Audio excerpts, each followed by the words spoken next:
بسم اللہ الرحمن الرحیم اللہم صلی علی سیدنا محمد وعلی آل سیدنا محمد۔ اللہ جی نے قرآن میں کہا کہ بالوالدین احسانا، ماں باپ کے ساتھ احسان کرو، اچھا سلوک کرو۔ نبی جی صلی اللہ علیہ وسلم نے کہا الجنت تحت اقدام الامہات، جنت اگر ہے اس کا مفہوم ہے ماں کے قدموں کے نیچے ہے۔ یہ چیزیں دل میں مضبوط رکھے۔ ایک شخص نماز پڑھ رہا تھا، نبی کریم کا واقعہ سنایا۔ اس کی ماں نے اس کو آواز دی تو وہ سوچ میں پڑ گیا، نماز توڑوں یا ماں کو جواب دوں۔ اس کی ماں نے جلد بازی کی، کہا خدا تیرے، اس کا مفہوم تھا خدا تیرے پر ناگہانی مصیبت ڈالے، خدا تیرے پر ناگہانی مصیبت ڈالے۔ اس کی ماں سے منہ سے نکلا، وہ بھی قبول ہو گئی اس کی بد دعا۔ تو اس شہر میں کسی عورت نے، اللہ تعالیٰ ہم کو آپ کو بچائے، یہ رات کے معاملے اللہ جانے، اس کو کسی سے بدکاری سے، زنا سے حمل ہو گیا۔ جب حمل ہو گیا تو لوگوں نے اس کو کہا کہ تیری شادی تو ہے نہیں ہے، کیسے تجھے یہ ہوا؟ اس عورت نے کہا کہ جو نماز بہت پڑھتا ہے، عبادت کرتا ہے، اس نے میرے ساتھ بدکاری کی ہے۔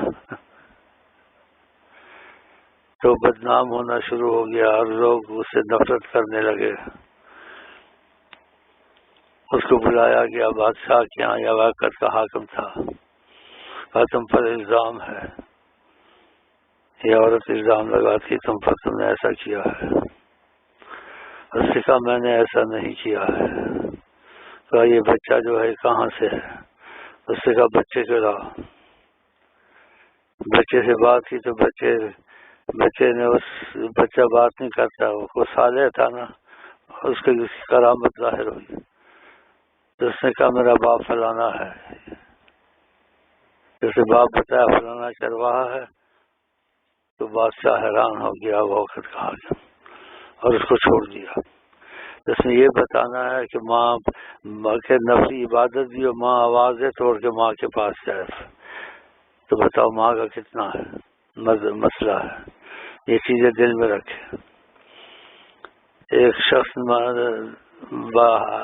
نبی جی صلی اللہ علیہ وسلم کے پاس آیا، کہا میرے باپ نے میرا مال لے لیا ہے۔ آپ نے اس کے کپڑے گلے سے حلق سے پکڑا، کہا تو اور سب تیرا باپ کا ہے، ایسے مت کہو میرے باپ نے میرا مال لے لیا۔ تو یہ چیزیں یاد رکھیں۔ تو ماں کی بڑی عظمت ہے اور بڑی یہ ہے۔ تو بیوی کی وجہ سے ماں کو پیچھے رکھنا، یا بیوی کی محبت کی وجہ سے خدا رسول کی محبت کو دور رکھنا، تو یہ خدا رسول ایسا چاہتے ہیں۔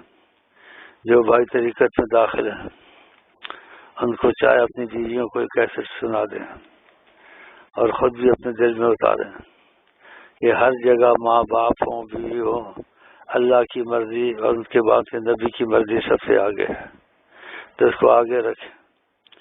اور ماں باپ اور بیوی کو کہہ دیں کہ میں سب کچھ برداشت کر سکتا ہوں، لیکن میرے ماں باپ جو کریں اس میں جائز ناجائز کریں وہ ٹھیک ہے، میں اس میں ان کو تیرے مقابلے میں ڈانٹ نہیں سکتا، چاہتا نہیں ہوں، لیکن میں خاموش رہوں گا۔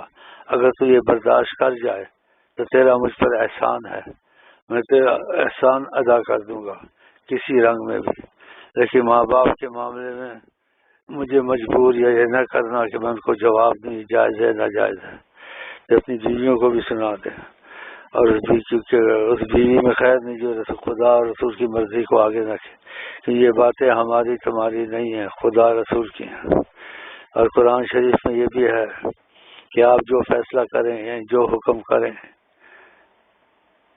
اور یہ اس کو مانیں، اور ماننے میں خدا نے کہا قرآن لا یجدوا فی انفسہم حرجا مما قضیت، اس کو مانیں لیکن دل میں ان کے بوجھ نہ ہو۔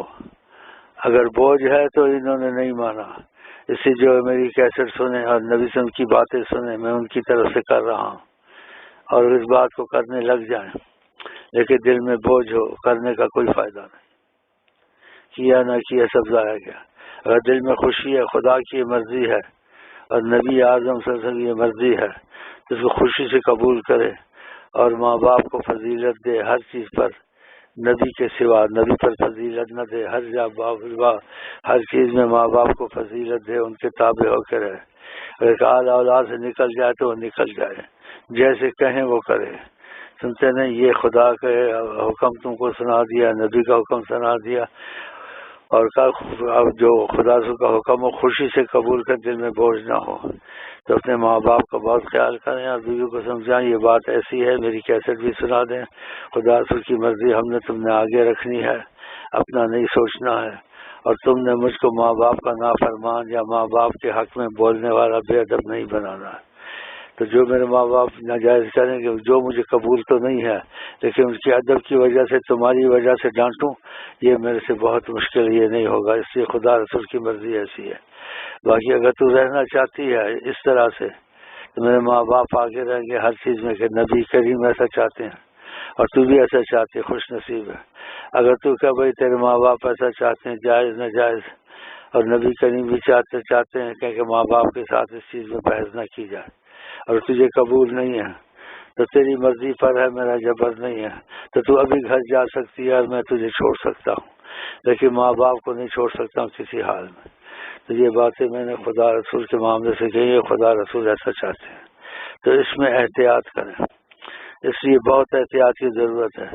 دیکھو اس کی ماں نے کیا خدا ناگہانی مصیبت تیرے پر لائے، وہ نماز میں تھا، جواب دینا، ماں جلد باز اس نے خدا تیرے پر ناگہانی مصیبت لائے، اس پر تہمت لگی، لیکن وہ صالح تھا، اس نے اس بچے سے پوچھا، اس نے کہا میرا باپ فلانا ہے، تو وہ بچ گیا۔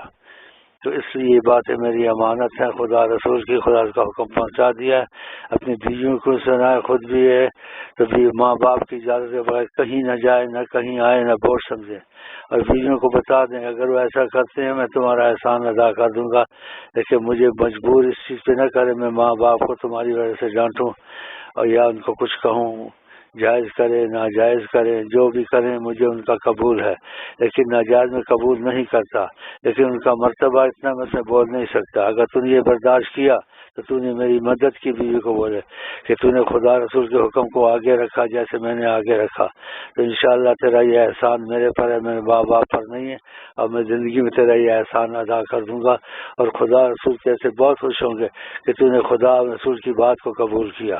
باقی یہ چیزیں دل میں نقش کر لیں، اور بھی بہت سی حدیثیں ہیں، لیکن میرا خیال اتنا کافی ہے۔ اگر تم نبی صلی اللہ علیہ وسلم کو سب سے آگے رکھو، ان کی عظمت کو آگے رکھو، ان کی محبت کو آگے رکھو، ماں باپ سے بھی اور بیویوں سے بھی ان کی بات کو اہمیت دو، اور جو کہیں آپ وہ مانیں، لیکن آپ کے دل میں بوجھ نہ ہو خوشی سے، پھر تو ٹھیک ہے۔ اگر آپ مانیں بھی اور خوشی سے نہ مانیں، جیسے قرآن میں اپنے دل میں وہ بوجھ محسوس کرتے ہیں، وہ ایمان والے نہیں ہیں۔ اب آپ کی مرضی، میں نے خدا اور نبی کی امانت آپ تک بھی پہنچا دی، آپ کی بیویوں تک بھی پہنچاتی، آئندہ خیال کرنا۔ اور جس نے اس چیز کو، نبی کی عظمت کو اور ان کی بات کو اہمیت نہیں دی، تو اس سے میرا تعلق، میرا خیال ہے ہمیشہ کے لیے ختم ہو سکتا ہے، کیونکہ میں چاہتا ہوں نبی کا ہر چیز میں ہم آگے رکھیں، خدا کو نبی کو آپ بھی آگے رکھیں، میرا ذاتی مسئلہ نہیں ہے۔ نبی کریم رحمۃ للعالمین صلی اللہ علیہ وسلم جہاد میں تھے، ان کے ساتھ ایک شخص تھا، آپ نے اس سے پوچھا تیرے ماں باپ زندہ ہیں؟ اس نے کہا ہاں زندہ ہے۔ تو آپ کے ساتھ جہاد میں تھا، آپ نے واپس کر دیا وہاں سے، آپ نے کہا جاؤ ماں باپ کے ساتھ جہاد کرو، تو اپنا ساتھ چھڑا کے ماں باپ کے پیچھے بھیجا۔ اس سے سوچے کہ ماں باپ کی کتنی عظمت اور کتنی اہمیت ہے، نبی کریم کے ساتھ رہنا جہاد میں، کہ اس سے افضل ہے کہ تم ان کے پاس چلے جاؤ، اس کے پاس بھیج دیا۔ اس سے آپ اندازہ ہے کہ ماں باپ کے معاملے میں کتنی احتیاط کرنی چاہیے۔ کریم صلی اللہ علیہ وسلم نے اپنے صحابہ کو مضبوط کرنے کے لیے ایسی باتیں کی کہ خدا رسول ہر چیز میں آگے ہونے چاہیے۔ تو نبی کریم نے چرواہے کا ذکر کیا، وہ ماں باپ کیا بڑا جیسے محبت اور اس کی قدر کرتا تھا، شام کو آتا تھا تو ماں کو دودھ پلاتا تھا، پہلے پھر بچوں کو دیتا تھا۔ تو نبی کریم صلی اللہ علیہ وسلم فرماتے ہیں ایک دن وہ آیا، بکریاں چرا کے دودھ نکالا لایا، تو اس کی ماں کی آنکھ لگ گئی تھی، نیند میں چلی گئی، وہ کھڑا رہا، بھی اٹھتی ہے، کھڑے کھڑے صبح ہو گئی، اس کے بچے بلکتے رہے پاؤں میں، اس نے دودھ نہیں دیا، کہا اگر یہ پی لے گی پھر میرے بچے پئیں گے۔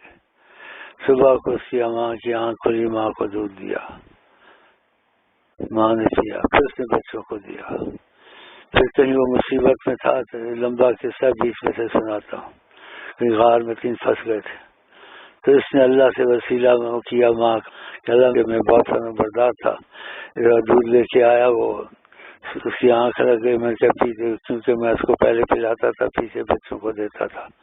جب اس کی آنکھ لگ گئی میں صبح تک کھڑا رہا، ابھی اٹھتی، صبح ہو گئی وہ نہیں اٹھی، صبح اٹھی پھر اس کو دودھ دیا، اور بچے بلکتے رہے، میں نے ان کو دودھ بعد میں دیے جب وہ پی چکی۔ اللہ میرا یہ عمل قبول ہے، یہ غار کے اوپر پتھر آ گیا ہے، اس سے